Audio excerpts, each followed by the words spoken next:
तो देखो भाई साहब, एक बहुत सुंदर कहावत है कि चिंता चिता के समान है। चिंता से चतुराई घटे, दुख से घटे शरीर। जो इंसान ज़्यादा चिंता करता है, हमेशा टेंशन में रहता है, स्ट्रेस में रहता है, उसका बुद्धि धीरे धीरे भ्रष्ट हो जाता है और उसका शरीर धीरे धीरे खोखला हो जाता है। और वैसे इंसान का बुद्धि काम नहीं करने लगता है, शरीर सुस्त हो जाता है और वो जिंदा लाश की तरह घूमता है। तो देखो भाई साहब, ओवर थिंकिंग करना मतलब एक ही सोच को हमेशा सोचते रहना। अगर आपके पास पास्ट में कोई घटना हो गया था या तो फ्यूचर को लेकर अगर आप हमेशा सोचते रहते हो, ओवर थिंकिंग करते रहते हो, तो इससे क्या होता है, आपका शरीर धीरे धीरे सूख जाता है, आपको हिम्मत नहीं मिलेगा, हौसला नहीं मिलेगा। एक बार हम भी बहुत ज़्यादा ओवर थिंकिंग किया करते थे अपना मतलब लाइफ को लेकर कि कैसे जीवन में आगे बढ़ना है, हम गरीब घर से हैं, कुछ हो नहीं पाएगा, ऐसे नहीं होगा, वैसे नहीं होगा, इसी तरह से हमेशा सोचते रहते थे। और सोचने की वजह से क्या होता था कि कभी कभी माथा पूरा दर्द करने लगता था, पूरा माथा में खिंचाव आने लगता था। जब सोने के लिए जाते थे बहुत ज़्यादा नींद आता था, उठने का मन नहीं करता था, पूरा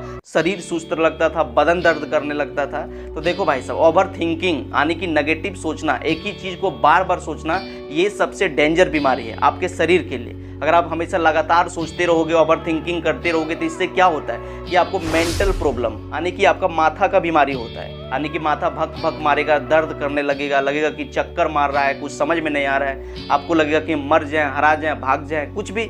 अगर आप ज़्यादा सोचोगे, ओवर थिंकिंग करोगे, इससे क्या होगा, आपका बीपी बढ़ने लगेगा, आपका ब्लड प्रेशर जो बढ़ने लगेगा, आपको गुस्सा आने लगेगा, आपको धीरे धीरे डायबिटीज़ का बीमारी हो जाएगा। ज़्यादा सोचने की वजह से दिन भर आपको थकान महसूस होगा, शरीर में हिम्मत नहीं मिलेगा, ऊर्जा नहीं मिलेगा और धीरे धीरे आपका शरीर खोखला हो जाएगा, आप बर्बाद हो जाओगे।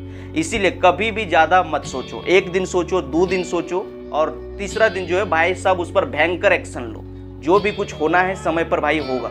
जीवन की हर समस्याएं ट्रैफिक की लाल बत्ती की तरह होती है, थोड़े देर इंतजार करो, बत्ती हरी हो जाएगी, यानी कि समस्या टल जाएगी। तो इसी तरह से आपको चलना है। और जब भी आपको ओवर थिंकिंग होने लगे तो क्या करो, सबसे पहले एक कॉपी लाओ और एक पेन लाओ और उसमें सोचो कि ये जो समस्या आया है, जिसके वजह से आपको ओवर थिंकिंग हो रहा है, नेगेटिव थॉट्स आ रहा है, इससे बुरा से बुरा क्या हो सकता है, इससे निकलने में कौन कौन हेल्प करेगा, इससे कैसे बाहर निकलेंगे। और ये भी देखो कि ये समस्या क्यों आया, क्या सिखाने के लिए आया, क्या गलती किए थे जिसकी वजह से आया। सारा चीज़ एक कॉपी और पेन लेके उसको लिख डालो। जब आप ऐसा लिख देते हो ना तो आपका दिमाग का बोझ हल्का हो जाता है, क्योंकि एक दिन में एक मनुष्य के दिमाग में लगभग 60,000 थॉट्स आता है, उसमें से 80% नेगेटिव थॉट्स रहता है, 20% पॉजिटिव थॉट्स रहता है। जब आप किसी भी चीज़ को अपने दिमाग में सॉल्व करने का कोशिश करते हो ना तो और पुराना चीज़, नया चीज़, पता नहीं क्या क्या और याद आने लगता है, जिसके वजह से आपका दिमाग में स्ट्रेस पैदा होता है, तनाव पैदा होता है, खिंचाव पैदा होता है, जिसकी वजह से अकबक लगता है। लेकिन जब आप लिख दोगे तो आपका दिमाग का बोझ हल्का हो जाएगा, आपको रिलैक्स फील होगा।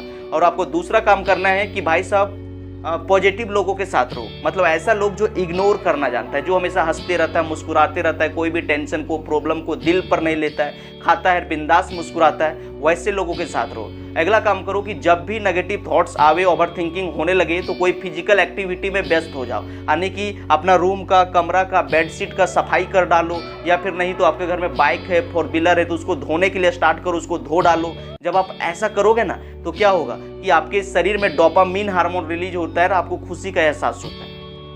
नेक्स्ट काम करो कि जब भी ओवर थिंकिंग होने लगे तो हॉल चल जाओ, मॉल चल जाओ, पार्क चल जाओ, कहीं घूमने के लिए चल जाओ, नई काम उम है तो फालतू में दुकान तरफ चले जाओ, जो खाने का मन करता है उसको थोड़ा खाओ, इससे भी मन रिलैक्स होता है। स्ट्रेस को अगर कम करना चाहते हो तो पीला फल भी खा सकते हो, जैसे आप केला खा सकते हो, कोई ड्राई फ्रूट खा सकते हो। ये सब भी खाने से, मनपसंद चीज़ खाने से भी आपका जो स्ट्रेस है, तनाव है, वो भाई साहब धीरे धीरे कंट्रोल होता है। जब आपको आपके शरीर में विटामिन B12 जाता है, ओमेगा 3 फैटी एसिड जाता है, तो ये भी थोड़ा स्ट्रेस को लो करता है। पीला फल भी आपके स्ट्रेस को लो करता है। तो अपना मनपसंद का चीज़ खाया करो। और नहीं तो लास्ट काम कर सकते हो कि बच्चों के साथ खेलो, सबसे अच्छा तरीका है। अगर आपके घर में छोटा छोटा बच्चा है तो इसको पकड़ो और कहीं ले जाओ। अब ले जाओगे तो नया नया हरकत करेगा, कभी बालू खाएगा, कभी बालू छीटेगा, कभी इधर पटकाया, इधर लूटा, इधर मार दिया, इधर थपथपा दिया। तो इससे क्या होगा कि आपको खुशी का एहसास होगा, आपको भी बचपना याद आने लगेगा और आपके दिमाग में जो स्ट्रेस चल रहा है, तनाव चल रहा है, नेगेटिव थिंकिंग चल रहा है, वहाँ से दिमाग हटेगा और आपको अच्छा फील होगा।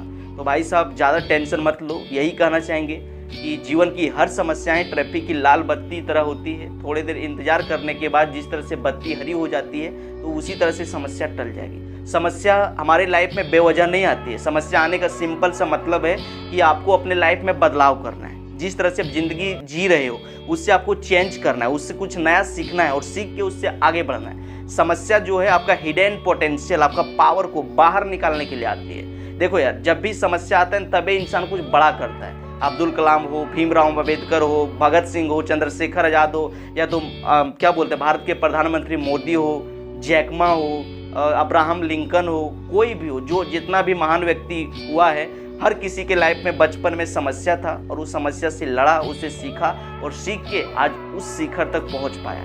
तो समस्या से कभी डरना नहीं चाहिए, बस लड़ना चाहिए।